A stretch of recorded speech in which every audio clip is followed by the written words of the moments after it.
திராவிட கழகத்தின் தலைவர் பெரியார் அதை செய்தார் இதை செய்தார் என்று கூறுகிறீர்களே, தமிழகத்தில் பாலியல் குற்றங்கள் குறையவில்லையே, அதை தடுப்பதற்கான நடவடிக்கைகள் ஏன் எடுக்கப்படவில்லை என கேள்வி எழுப்பினார். பெரியார் இது பண்ணாங்க அது பண்ணாங்க நான் சொல்லுவேன். பெரியார் நம்மளை சிந்திக்க வச்சாங்க இல்லையா?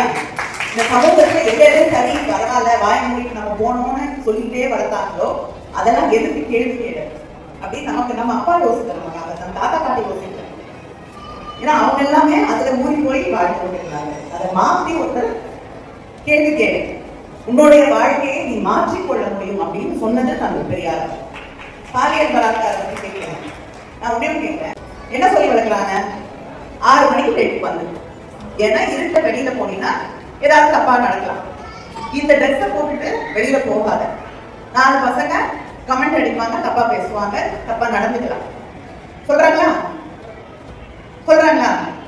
அதனால ஒரு பெண் தன்னை பாதுகாத்துக் கொள்ள வேண்டும் அப்படிங்கறது திரும்ப திரும்ப திரும்ப சொல்லி வளர்க்கிறோம். ஏதாவது ஒரு வீட்டையாவது ஒரு பெண்ணை நீ மரியாதையாக நடத்த வேண்டும் சொல்லி வளர்க்கிறோமா? கூட அவங்க அண்ணன் தம்பி அப்பா எல்லாம் இருப்பாங்க இல்லையா? ஒரு பொண்ணை பார்த்தா அவ ட்ரெஸ் அவ இஷ்டம், அவ பண்ணபடி நிற்கிறான்னா அவ இஷ்டம், நீ ஏன் கமெண்ட் அடிக்கிற? அது தப்பு.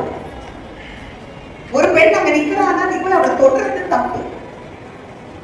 ஒரு பெண்ணுடைய உடலுக்கான உரிமை அவளுக்கு மட்டும்தான் இருக்கு, அவ இல்லைன்னு சொல்லும் பொழுது அவளை தொடுறது தப்பு, குற்றம் அப்படின்னு சொல்லி எத்தனை பேர் வீட்டுல வளர்க்கிறோம் இல்லையா? அதை பண்ணும் பொழுதுதான் இந்த சமூகம் மாறும்.